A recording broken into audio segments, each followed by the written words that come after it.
Muy buenas trembolónicos, bienvenidos a otro vídeo de mi Patreon, y en este caso de acceso abierto también al canal de YouTube. Recordaros que todo este contenido es únicamente de carácter informativo y no sustituye las indicaciones del especialista médico. Abajo en la descripción os dejo los links para que os suscribáis al Patreon normal o al Patreon Plus, y tenéis un vídeo de acceso al Patreon en el que explico en qué se basa cada categoría y qué características tiene. Básicamente vamos a ver un análisis, un resumen de la metformina que hemos tratado estas semanas anteriores en el Patreon, y básicamente este vídeo nos sirve como un esquema general, una síntesis general de todo lo que hemos ido desarrollando. Como digo, muchísima más información, todo de forma mucho más específica, sobre todo a nivel de dosificaciones, farmacocinética, farmacodinámica, explicaciones mucho más detalladas de los perfiles de los diferentes compuestos. Lo tenéis todo en Patreon. Vamos con ello. Metformina, historia. Para conocer la metformina o saber de dónde viene la metformina, tenemos que saber que viene de la lila francesa, una planta que se lleva utilizando durante muchísimos años, o que se utilizaba durante muchísimos años en la medicina tradicional. Ya sabéis que en la medicina tradicional, al final, cuando no había fármacos, pues se utilizaban este tipo de plantas que básicamente tenían unas propiedades, una serie de características que favorecían la mejora de ciertas patologías. ¿Para qué se utilizaba la lila francesa? Pues la lila francesa ya tenemos escritos específicamente textos en el siglo XVIII que indicaban el tratamiento de la lila francesa para personas que sufrían de mucha sed y de una micción muy frecuente, síntomas claros, lógicamente, de una diabetes. Entonces ya ya se explicaban en estos textos las características a nivel hipoglucemiante o características moduladoras de la glucosa en este tipo de sujetos. En esta época, fijaros, hace mucho tiempo ya tenemos textos que nos muestran estas características que tenía la lila francesa. En el siglo XIX, el análisis químico de esta planta, para valorar o ver qué era realmente lo que tenía que favorecía esta mejora de la diabetes, pues para ello básicamente se realizó un análisis químico y se descubrió que el compuesto que tenía, o que el compuesto que era farmacológicamente activo, era la guanidina. Entonces, ya entrados posteriormente en el siglo XX, pues se empezaron a sintetizar compuestos en base a la guanidina, y por lo tanto surgen una serie de fármacos que pertenecen a una familia denominada biguanidas. La metformina, lógicamente, pertenece a esta familia de biguanidas que, como digo, se sintetizan a partir de esta guanidina. Las biguanidas también destacamos la fenformina, la buformina. Entonces, en este siglo XX se sintetizaron esta serie de fármacos y también la metformina. ¿Qué sucedió con la metformina? Pues la metformina se vio que se necesitaban dosis muy altas para que fuera efectivo, que además no tenía una gran potencia, y en este siglo también se desarrolló la insulina y se sintetizó la insulina y se empezó a aplicar la insulina a gente, lógicamente a personas diabéticas. Por lo tanto, la insulina opacó completamente la función que podía tener la metformina para este tipo de patologías, para la diabetes. La opacó, y como digo, por esta serie de características que tenía la metformina, que no era muy potente, que había que utilizarla a altas dosis, pues básicamente era un compuesto que estaba ahí pero que no se utilizaba la insulina. Más tarde, pues se vio que compuestos más potentes de la misma familia, como son la fenformina y la buformina, se vio que cuando se empezaron a hacer estudios, ensayos en Estados Unidos y en Europa con este tipo de compuestos, generaban problemas en estos estudios a las personas a las que se les aplicaba, pues les generaba acidosis láctica, un problema que puede ser bastante grave, incluso mortal.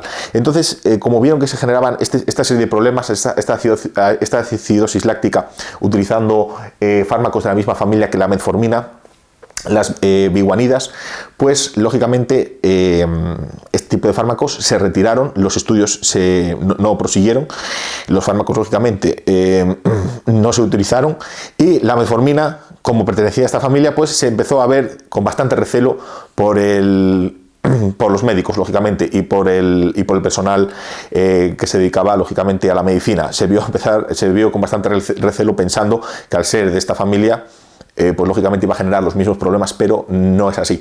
Sí que veremos que la metformina podría generar acidosis láctica en ciertos sujetos con susceptibilidad, sobre todo que tienen ciertas patologías, pero vamos a ver que es mucho más controlable y no va a generar, prácticamente en casos muy concretos, podría generar acidosis láctica. No va a ser un problema que afecte realmente con la utilización de metformina en la mayoría de casos.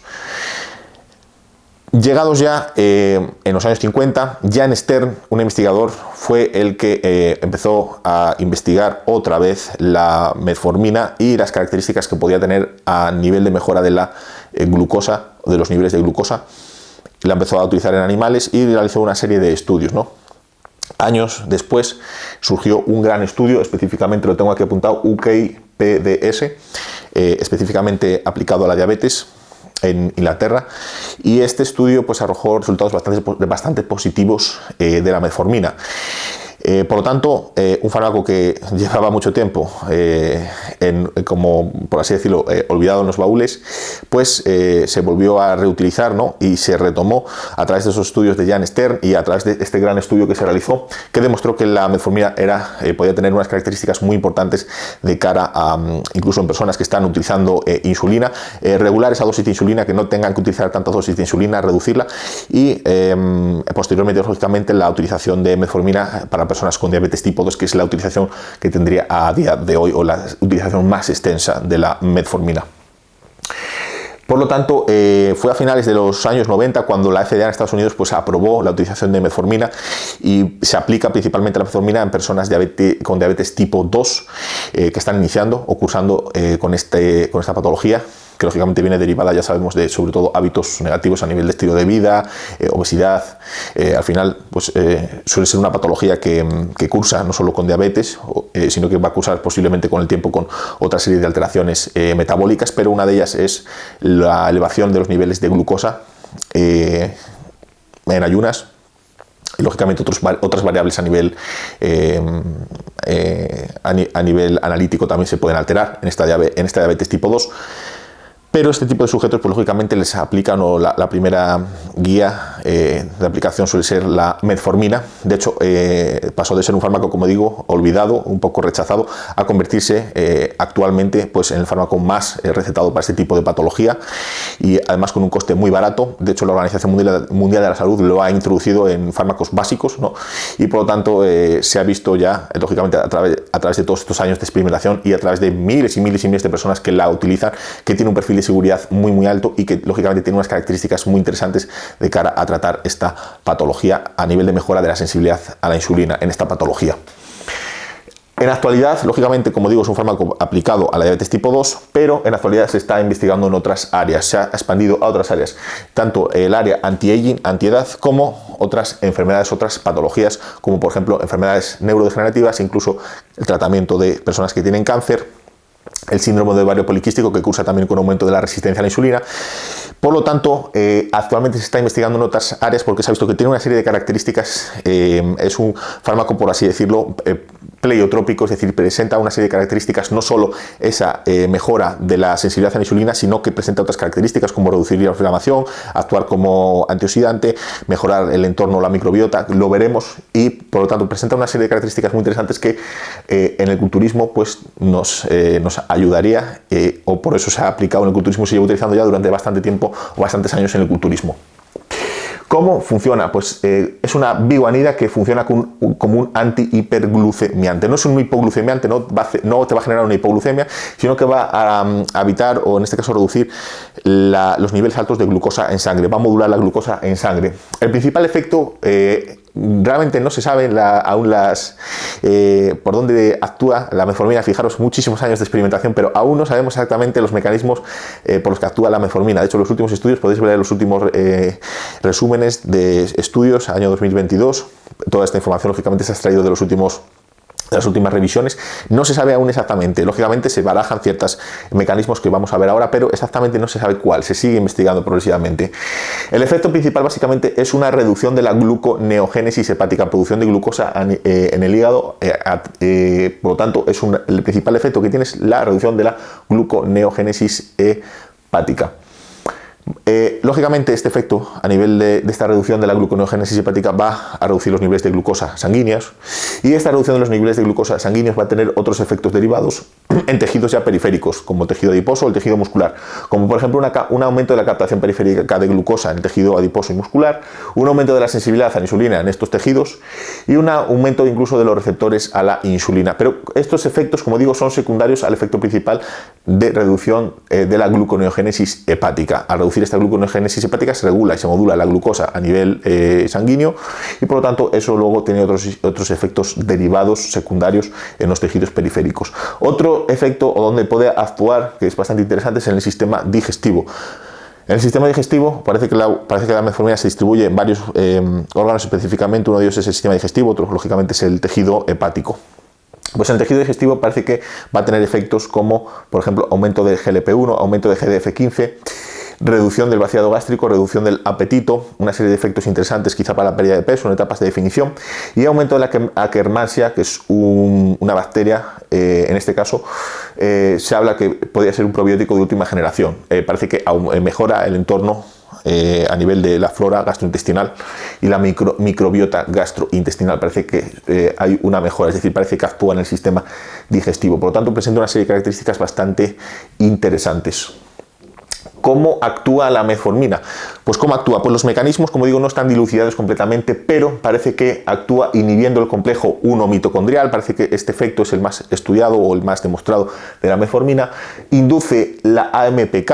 Este también es uno de los efectos de los que se habla de la utilización de metformina, la inducción de la AMPK y a través de esa vía pues modular diferentes parámetros metabólicos, porque también veremos que la metformina pues mejora el perfil lipídico. Entonces parece que todo también viene un poco derivado de la inducción de la AMPK, alteración de la carga energética y inhibición de GDP2. Lógicamente no vamos a desarrollar esto, lo tenéis desarrollado en el Patreon de forma mucho más concreta. Lógicamente son mecanismos fisiológicos y metabólicos más complejos que nos llevarían horas a hablar de ellos, pero parece que son los mecanismos por los que actúa la metformina. Potencialidades y usos. Lógicamente nos vamos a centrar en el culturismo, en el fitness. ¿Para qué nos puede ayudar a nosotros? Lógicamente somos personas que no tenemos una diabetes tipo 2, pero entonces ¿por qué usamos metformina si no tenemos una patología? Pues podría tener ciertos usos, tanto en volumen como en definición. En volumen, por ejemplo, cuando en volumen lo podemos usar para mejorar la sensibilidad a la insulina, aumenta la sensibilidad a la insulina, estamos comiendo mucha cantidad de carbohidratos, se va a perder sensibilidad a la insulina, o estamos aumentando la grasa corporal también, pues aumentar la sensibilidad a la insulina. Mejorar el perfil de lípidos, también importante. Gente que usa farmacología, lógicamente aplicamos este patrón a la gente que usa farmacología. Pues el uso de farmacología sabemos que genera una dislipemia, una alteración del balance de lípidos, aumenta el colesterol malo, reducción del colesterol bueno. La metformina en ciertas dosis efectivas mejora el perfil de lípidos. Reduce la inflamación, algo importante. También la utilización de esteroides anabólicos aumenta la inflamación. El estilo de vida, culturismo y el entrenamiento aumenta la inflamación y reduce la inflamación. Reduce el estrés oxidativo. La utilización de esteroides anabólicos aumenta el estrés oxidativo. De hecho, este aumento del estrés oxidativo es una de las vías por las que generan daño orgánico los esteroides anabólicos. La metformina puede actuar contra eso. Mejora el microbioma a nivel sistema digestivo. Puede haber mejoras importantes, como digo, por ese aumento de la Akkermansia, por ese aumento de esa bacteria positiva. Nos puede ayudar. También el sistema digestivo es una de las zonas por las que falla el culturista. Entonces, fijaros que tiene una serie de características importantes que nos pueden ayudar en el culturismo. Lógicamente, gente que también está usando insulina o lleva mucho tiempo usando insulina y pierde sensibilidad, luego puede utilizar la metformina para mejorar esa sensibilidad a la insulina. Gente que utiliza insulina quizá pueda usarla de forma conjunta con la metformina para no tener que utilizar dosis tan altas de insulina. Hay diferentes protocolos, lógicamente, cada uno específico. Efectos secundarios. ¿Qué efectos secundarios podría tener? Pues reducción de la vitamina B12, lógicamente con el aporte de vitaminas y la dieta con altas cantidades de carne, alto aporte de vitamina B, en un culturista no suele ser un problema. De hecho, mucha gente se hace analíticas siguiendo este tipo de dietas y tiene niveles de vitamina B12 elevados en sangre. Entonces, esta reducción que se produce no es algo significativo en el culturista. Lógicamente, personas que no siguen una dieta culturista, pues bueno, es un parámetro a destacar, sobre todo cuando se utiliza metformina de forma prolongada. Malestar digestivo y gastrointestinal suele suceder cuando se utilizan dosis altas en una sola toma de metformina y no se reducen a lo largo, no se reparten en diferentes tomas. Por lo tanto, una de las recomendaciones suele ser pues, repartir las tomas de metformina. Si puedes usar 1 gramo, no uses 1 gramo en una comida, porque puede generar malestar gastrointestinal, diarreas. Puede reducir la testosterona total. La testosterona libre parece ser que por el aumento en ASHBG, que es la globulina fijadora de hormonas sexuales, pues fija más hormonas sexuales y se reducen estos valores de testosterona total y libre. Es algo que lógicamente la gente que utiliza farmacología no tiene que preocuparse, puesto que está utilizando testosterona exógena, así que es algo que no le va a afectar. También se habla que se puede reducir el IGF-1, es algo que tampoco va a afectar realmente si estás, por ejemplo, usando hormona de crecimiento, y esa reducción del IGF-1 es algo prácticamente ínfimo. No va a afectar a alguien que, como digo, utiliza farmacología. Acidosis láctica era el principal problema que surgía de las biguanidas, de la fenformina y la buformina. En el caso de la metformina, lógicamente va a ser un problema que podría afectar a gente que tiene ciertas patologías, como destaco aquí. Se desaconseja en ciertas situaciones específicas, gente que por ejemplo tenga una insuficiencia renal o un filtrado glomerular bajo. Todo esto lo explico específicamente en el Patreon. Gente con patologías a nivel hepático, gente que está ingresada, pues se desaconseja lógicamente por este mayor riesgo de que se produzca una acidosis láctica, pero lógicamente es un fármaco muy bien tolerado en general, el perfil de seguridad es muy alto, la aplicación se aplica a muchísimas miles y miles y miles de personas que la llevan usando muchos años, y lógicamente al final pues esta aplicación tan grande en tan gran número de personas y una aplicación clínica diaria pues aboga su seguridad. Por lo tanto, se va a desaconsejar en ciertas condiciones específicas que, como digo, comento específicamente en el Patreon. Dosificaciones pues pueden ser tan bajas como 500, 850, llegar a 1000, 1500 hasta 2000. Lógicamente, para mejorar la sensibilidad a la insulina, entre 1500 y 2000 son dosis óptimas. Y si no necesitas una mejora de la sensibilidad a la insulina, realmente con dosis entre 500 y 1000, si lo que buscas es sacar efectos beneficiosos a nivel de mejorar estos parámetros, mejorar la inflamación, el estrés oxidativo, mejorar el perfil lipídico, dosis de 1000, 1500 para mejorar el perfil lipídico pueden estar bien. Para mejorar por ejemplo, la sensibilidad a la insulina cuando estás utilizando conjuntamente, por ejemplo, hormona de crecimiento, pues dosis de 850, 1000 puede ir bien. Gente que utiliza 500 de forma crónica, 500 miligramos, como digo, para aprovecharse de ciertos efectos específicos que nos aporta este fármaco. Desde mi punto de vista, yo de mi experiencia, he utilizado metformina, también he utilizado berberina, voy combinándolos. Y yo suelo utilizar 1000 miligramos al día, repartidos en 500 miligramos mañana, 500 noche. Hay que consumirlos con la comida. La forma específica de consumirlo lo explico también en el Patreon. Y en mi caso, 1000 miligramos intento consumir 500 en la mañana, 500 en la noche, y como digo, alterno entre metformina y berberina. Hay ciertas fases que utilizo berberina, otras fases que utilizo metformina. Berberina ya sabéis que va a tener esos efectos a nivel de mejora de la glucosa similares a los de la metformina. Y al final yo lo que busco sacarle es un beneficio en volumen, lógicamente, para mejorar la sensibilidad hacia la insulina, pero sobre todo yo el beneficio que le intento sacar es mejora del perfil lipídico, la mejora de la inflamación, reducir el estrés oxidativo, esa mejora digestiva, es decir, a nivel de mejora de la sensibilidad hacia la insulina, con una buena dieta, un trabajo cardiovascular diario no vas a necesitarlo, pero yo intento sacarle provecho a los otros efectos que presenta, en este caso la metformina. Por lo tanto, esta dosis de forma prolongada, en otras etapas quizá reducir a 500 miligramos, alguna etapa se podría quitar, pero sobre todo cuando se está utilizando farmacología de 1000, 1500 miligramos, pues sería una dosis óptima. Quizá dos pastillas de 850 que se comercializan en dosis de 850, pues cuando estás utilizando química, dosis altas, pues para aprovecharte esos efectos de la metformina, dos dosis de 850 sería interesante. En etapas quizá que reduces la química 1000 miligramos, en etapas de descanso que utilizas muy poca química, un TRT quizá 500 miligramos. Como digo, hay que ir modulándolo en función de la temporada y también del sujeto específicamente. Metformina vs berberina. Se podrían alternar, como digo, yo alterno su uso. Cuando estoy utilizando química, dosis más altas, utilizo metformina. Cuando reduzco las dosis, etapas más de descanso, del crucero, básicamente, de cruise, pues utilizo berberina, voy alternando el uso. ¿Qué problema hay con la berberina? Pues que lógicamente la más estudiado es la metformina. La más barata es la metformina, muchísimo más barata, es regalada prácticamente de precio. Y lógicamente todos estos efectos específicos pues se han estudiado con la metformina, no con la berberina. Con el tiempo se estudiará más la berberina. Sí, la berberina parece que a nivel de efectos de modulación de la glucosa parece que sí que la modula de forma efectiva, pero lógicamente habría que ver el resto de efectos, si realmente presenta también esos efectos a nivel digestivo, esos efectos a nivel de todas estas cosas que hemos ido explicando. Como digo, si quieres ir a tiro fijo, cuando estás utilizando química, en mi caso utilizaría metformina, que es la que se ha estudiado más, la que se aplica más y la que tiene todas estas características que sabemos. La berberina en etapas de transición, pues bueno, es un producto natural, por así decirlo, ¿no?, que venden las marcas de suplementación.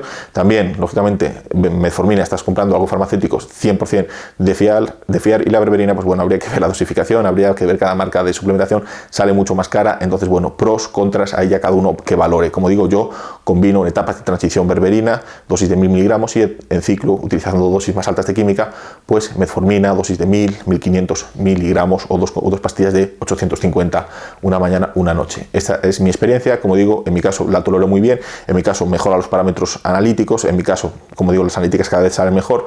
Es un compuesto que prácticamente se puede utilizar de forma crónica, con quizá pequeños periodos de descanso, y sobre todo modulando la dosis y alternando entre berberina y metformina. No me gusta tampoco abusar de un compuesto durante mucho tiempo en dosis altas, me gusta modular modular las dosis, pero es un compuesto que nos va a aportar muchos beneficios, como digo, no solo a nivel de mejora de la sensibilidad a la insulina, que es importante, lógicamente, todo el año mantener una buena sensibilidad, pero pienso que eso con dieta, con entrenamiento, con una buena genética, pues se va a tener. Pero la mejora del perfil lipídico es importante, reducción de la inflamación, mejora del estrés oxidativo, mejora a nivel digestivo, todo eso pues es lo que yo le busco a la metformina. Entonces ya cada uno que valore en qué momento consumirla y si le compensa o no. Gente natural, pues quizá por esa reducción de la testosterona no le compensa, o quizá utilizar dosis altas no le compensa. Así que bueno, chicos, este ha sido el vídeo. Muchísima más información en mi Patreon y muchísimas gracias por seguirme, trembolónicos. Un saludo muy fuerte.